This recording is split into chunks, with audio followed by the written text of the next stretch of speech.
Hi, everybody. I'd like to welcome you to the very latest in the ILC Claims Tech Leadership interviews. And I'm hugely pleased to have Matt Frei joining me all the way from the USA. Matt is the Director of Data Science at Verisk and leads a team focused on applying AI to streamline the handling of claims with a special focus on computer vision technology, which is hugely interesting and engaging. Matt's got a background in claims fraud detection and automation, but I think we know from the suite of products that Verisk do now, they go far beyond fraud, and I think we'll see a bit of that now. I think two things struck me. One is that Verisk are almost unique because they don't just play in motor or home, as a lot of the AI solutions do. They have a general suite of products. And actually, this sort of genericization of claims handling across home and motor and common techniques and common strategies is definitely something that resonates at the moment.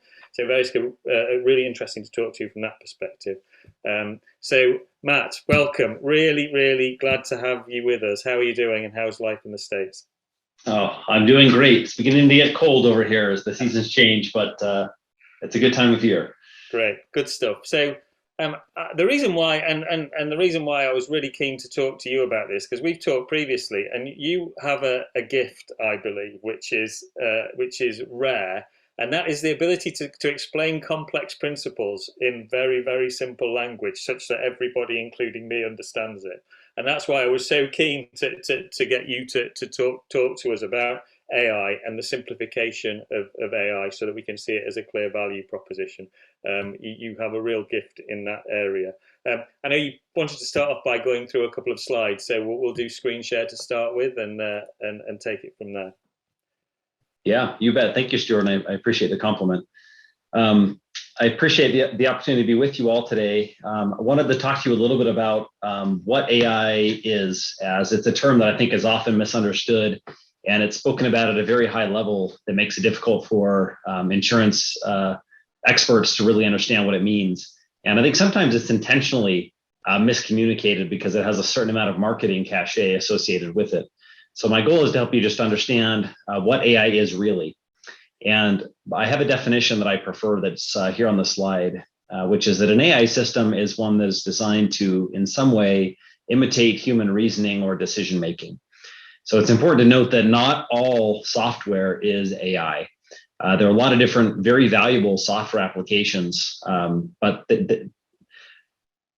a software application has to have some sort of reasoning associated with it, some sort of decision making in order to properly be labeled as an AI solution. So AI is not a new thing. It's actually been around for quite a few decades, since about the 1950s. But it's evolved a lot over the last couple of years, and there's some good reasons why we're all hearing so much more about it these days than in the past. So back in the 1950s, there was an approach to AI that was called expert systems. Expert systems were approaches to AI in which a person who had expertise in a particular thing would sit down and codify a set of rules. Think of it as kind of if-then reasoning.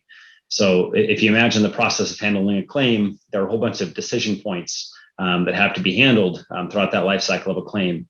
And you could imagine sitting down and trying to write out what all those rules look like.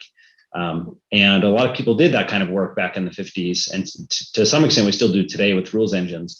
But you find that it's really hard to automate a really complex process using that kind of intelligence because there are just so many different scenarios, and you need a higher level of intelligence. And the more recent types of machine learning models have arrived on the scene now. And machine learning is essentially a type of AI that involves learning from data instead of having an expert sit down and essentially codify knowledge. So this happens essentially when data that has a certain set of outputs are provided to a machine, and then the machine learns patterns to associate inputs with those known outputs. And they have the advantage over these manually codified systems in that they're able to learn very complex scenarios. So imagine, for use case outside of insurance, the case of a self-driving car. You can imagine it being very difficult to explain to a machine how to drive a car, right? They've got to process a lot of visual stimuli, a lot of auditory stimuli, They have to have a lot of knowledge about laws and regulations and a lot of experience driving. And it's just a lot easier to teach a machine to drive by letting a machine watch a person drive for hours and hours and hours than it is to sit down and explain how to handle all the different scenarios. There's been a lot of advances in the last couple of decades, especially in the establishment of what we call neural networks or artificial neural networks. And these are algorithms that mimic the way that the human mind works, which are essentially that's done, in the human mind with, neurons and synapses. And there's these neural pathways that are carved out in the mind that enable a person to learn associations. So as a child, no one really needs to explain to you exactly how reading works necessarily, right? They just sit down, you sit down with your child and read a bunch of books. And before long, the child learns to associate written text with certain sounds, with certain meanings, and they carve out those neural pathways in the brain, and they're truly learning. In the same way, now we're able to feed these artificial neural networks in the computer inputs and outputs, and they learn associations in a similar way. The application of neural networks, or of AI generally, really, to text and image data are called respectively natural language processing and computer vision. So that's kind of how the landscape of a lot of these common buzzwords relate to each other. That's really good. Give me just explain to me more natural language processing, and give me that in layman's terms. That's everything you said was crystal clear. I'm not completely clear on what natural language processing. Yeah. So natural language refers to really human language. So natural language processing would be the interpretation and understanding of human languages. So it's a pretty broad umbrella as well. It covers things like machine translation from one language to another, or the extraction of insight from languages. Yeah. So for example, in the insurance world, there can be automatic processing of, say, medical records to understand billing patterns and things of that nature. Yeah. I get that. Yep. All right. So what I'd like to do now, if it's okay, Stuart, is just explain a little bit about how these kinds of learning models work. I think there's a lot of lack of understanding about this. So I want to give you the example of what's called a convolutional neural network, or a CNN. And this is a type of computer vision algorithm, a type of neural network that does a really good job of processing photos and video. And a common application of this is what we call classification, where you want to understand, simply what is it that I'm seeing in this photo. And this is a really neat algorithm because unlike those expert system approaches, no one has to sit down and explain to an algorithm, for example, what a car is or what it looks like. Like, hey, it's an object of this size and it sits on these 4 rubber wheels, right? You just pass in a bunch of images and you say, these are cars, and a bunch of images that are not cars, and the model learns to understand the difference between the two. And that's done essentially by passing images through these deep neural networks. And we say they're deep because you can think of it like a set of neurons, like in the brain. They're arranged in layers, and there's many of these layers stacked together in these algorithms, which is why we call them deep learning or deep neural networks. And each of the neurons within these layers are essentially looking at a certain part of the image, and they're learning to extract certain patterns. So these early layers in the network learn to understand things like lines of a particular orientation or blobs of a certain color. And that's not very helpful originally if the goal is, tell me, is this a car? But as you pass these outputs deeper and deeper into other layers of the network, they learn to understand higher and higher levels of abstract meaning. So you assemble together lines and colors, you might get textures. Deeper and deeper, you might be able to understand parts of a vehicle. And then finally, out the end, you understand the concept that you're interested in. So this model might say, hey, I'm 99% confident that that's a car. So that's kind of at a high level how most or many of the modern machine learning type applications are able to learn. That makes complete sense, actually. That layered process of the depth of the process, like making the decisions on a more sort of rigorous basis as you go through is that makes complete sense. Complete sense. Okay. So I know we were going to look at some practical applications of this, Matt, because I know you guys, and that's really interesting because that sums up the kind of the mechanics of AI. But the practical application of it in insurance world, I think, is the most engaging element of this. I think it really helps to be able to understand how it works, because otherwise it seems like dark arts, and actually you don't get the chance to understand the range of places that it can be applied in. But I think that gives a much clearer picture of the kind of challenges that it addresses and the kind of solutions that it can present for challenges.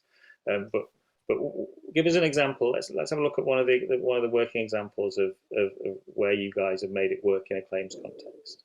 Sure. Yeah, I've got a neat little demo video I can show you. I personally work a lot on the claims side, but before I show the example, I just want to reiterate that applications of AI are everywhere across the whole value chain of insurance, from sales and marketing on the one side through almost through the payment process on the other side of the claim. This particular example I want to show you is a tool that's been integrated into some of our property side claims handling products. Oh, do you know what? I think just let's come back to your point where you're saying that AI can support not just claims but underwriting, and I'm really interested to see this. I'm hoping that I'll be at the end of this we'll be able to see how this could simultaneously be used as a tool in underwriting and claims and policy sales. So I might be setting you up for a fall here, but let's see how we go. But I think I've seen you do this before, and I think that's a point we should come back to. Sorry, Matt. Let's have a look. You bet. Yep. So this is a tool that's just recently been released as part of an Xactware product. Xactware is one of the Verisk family of brands, and it's part of a tool that is to help write estimates on the property side. And one of the challenges we've often heard from customers in the past is that when they have a complex claim that involves a lot of contents, it's very difficult to go through and itemize all the contents items. And to your point, this is the case also at underwriting time. If you want to assess what's the right level of coverage for contents policies, I think often today insurers will just give it a percentage of the structural value of the policy, call that good enough. And it's been difficult in the past to try and get homeowners, prospective insureds to itemize all of their contents up front, because no one ever thinks they're going to have a claim, and it's too much work to go through and write down everything you own. But we've developed now this algorithm it's a deep learning computer vision model that goes through and simplifies that process. So I'm going to go ahead and play this video.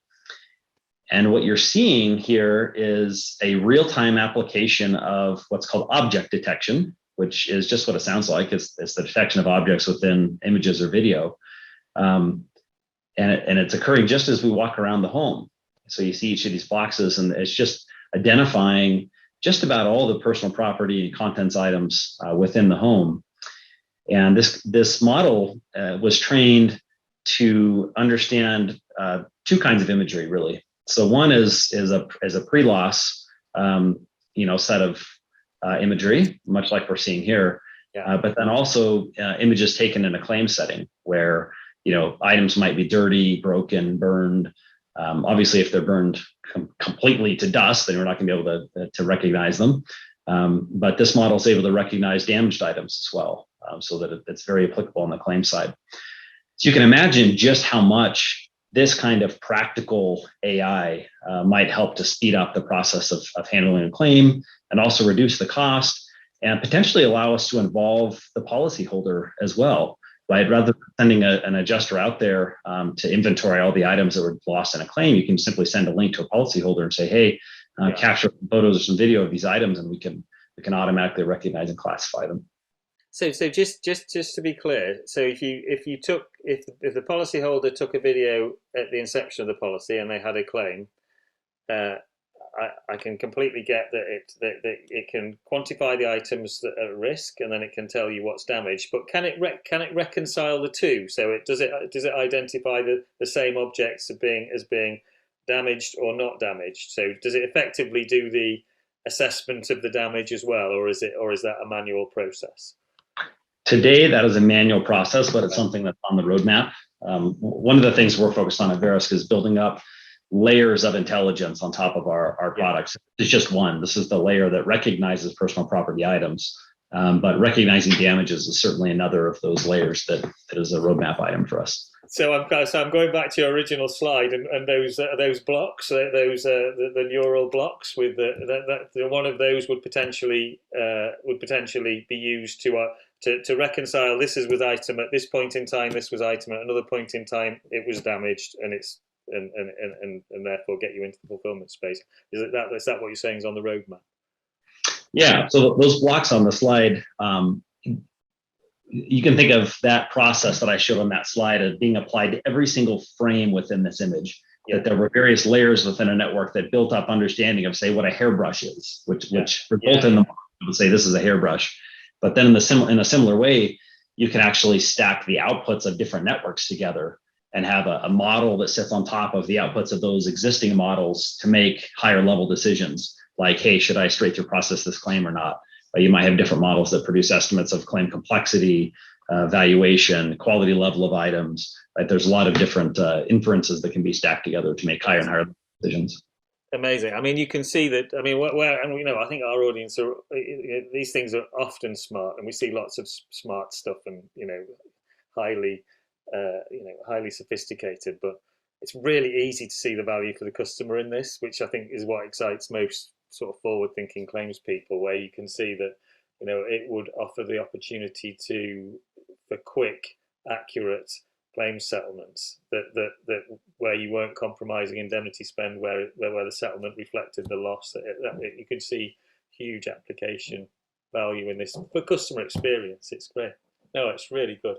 Matt, one of the other things that I think that interests sort of the market here generally are we seeing a quicker take up of this kind of technology in different territories, or are we ahead of the curve? Are we behind the curve in the UK? Where do we stand in terms of use of this kind of technology? I definitely have seen myself a lot more appetite over the last couple of years than I had in the previous several years. I don't know if I've seen as much variation across geographies. There's a tremendous amount of variation within each geography. Yeah. There are some carriers that want to move for, we use that term, insurers, that move faster than others. I think some of the smaller companies tend to often want to adopt faster. They just tend to be faster moving, potentially more innovative than some larger companies that value, of course, stability of their processes and maybe a little bit more resistant to change sometimes. But I think even many of the largest players are beginning to move very fast on this kind of technology as well. And you've done claims, so you've had your hands dirty as well, and obviously incredibly gifted in this world. Do you see it ultimately replacing all claims handlers, or will there be a space for claims handlers going forward and adjusters? What's your take on that? I do believe so. I don't see this kind of technology fully replacing adjusters or claims handlers anytime soon. I see it as kind of machine and person working closely together, and as a way to allow much of the monotonous day-to-day work to be shifted over to the machine column, and allow the adjusters to do the really human element of answering questions and helping assist people through a trying experience in a lot of cases that they've been through. So I think insurers will have that opportunity to essentially use people where they're most effective, and then technology to replace the most laborious part of the work. Yeah, I think that's in line with most people's thinking. I think you get your best people dealing with the most difficult decisions, and the straightforward stuff removed by these kind of smart technologies is definitely, I think, the way forward. Matt, that's everything I thought it was going to be. We've had a really, really good explanation of a good, for me, layman's explanation of how the technology works, and a really excellent demonstration of how it can be used in practice. That's been fantastic. We would love to get you over to the UK. We definitely owe you a beer. So when you're over here next, we'll love to see you at an IRC event and catch up with you again, and give us another update on where this is going next, and what the latest thinking with you guys is, because I'm guessing it's not standing still by any means. So it'll be great to catch up again in the future. Thanks very much for your time, Matt. Thank you.